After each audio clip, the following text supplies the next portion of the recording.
Step 1. Proofread the micrometer and reset to 0. Step 2. Measure the outside diameter of the workpiece.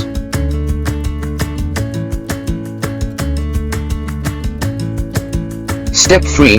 Freeze the workpiece in the cryogenic cabinet. Step 4. The freezing temperature was set at -100 degrees and the experiment started at 10:45. It reaches the setting temperature at 11:36. Takes 51 minutes and holds for 2 hours. Step 5. Remove mock pieces. Protect against frostbite. Step 6. Measure the outside diameter of the workpiece after thermal contraction. It was 25.119 mm before freezing, and 24.913 mm after freezing, contraction for 206 micron.